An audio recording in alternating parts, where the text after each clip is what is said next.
Art to me is, I think art to me is culture. Art to me is self-expression, and I think just from an indigenous perspective, look at it as medicine. Artists are culture keepers, and that's the main purpose of what we do. Commentary, politically, socially, culturally, on whatever's happening in our communities or in our homes. These are people that are often dismissed, but carry a significant amount of what's needed to be said or done in real time.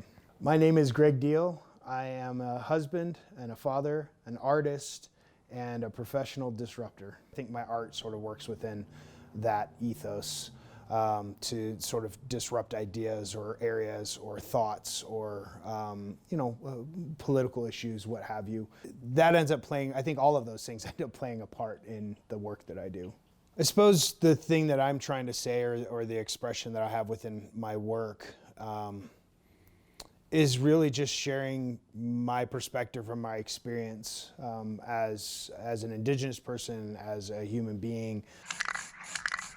Oftentimes my work ends up looking like a social mirror back at sort of reflecting back at society. I create my artwork for all the things. It is my job, so it's how I make my living and how I care for my family. I also create art for the sake of art. I create it for myself to feel better. I create it for myself because I feel compelled to do it.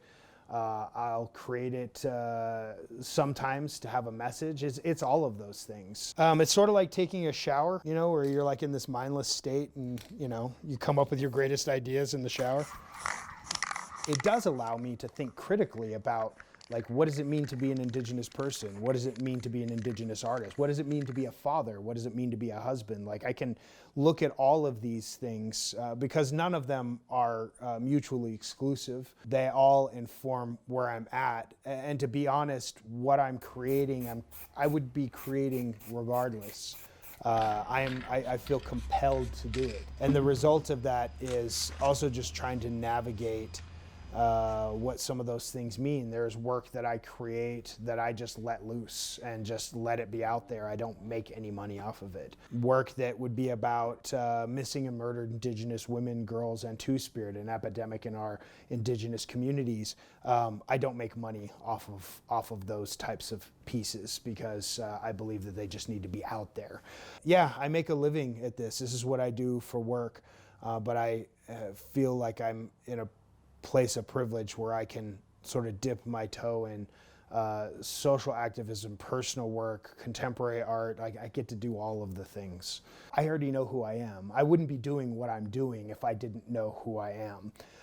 Whether or not my work connects me with my communities, I feel that I'm already connected, which allows me to have the voice that I have within my work. There's some people that are going to hate my work, and then there's some people who are going to love it, and accept both as part of the process of creating work and having it out in the public sphere. I'd like to think that there's definitely some changes taking place in terms of how more frequently we're seeing indigenous people, but those things can always go back to the way they were, so we have to keep pushing no matter what. Not just indigenous people, black, indigenous, people of color, people on different gender spectrums, and we need to continue to push to allow spaces for those folks as well.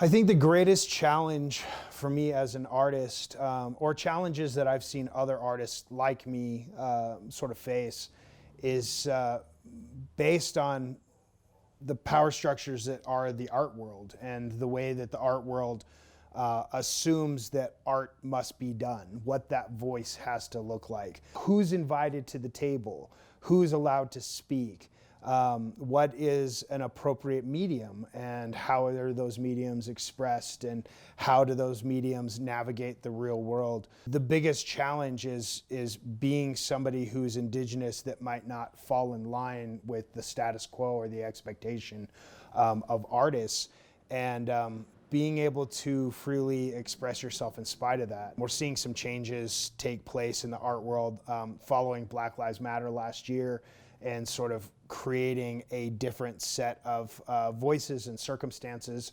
But it's still a challenge. We need to try to keep those things at the forefront.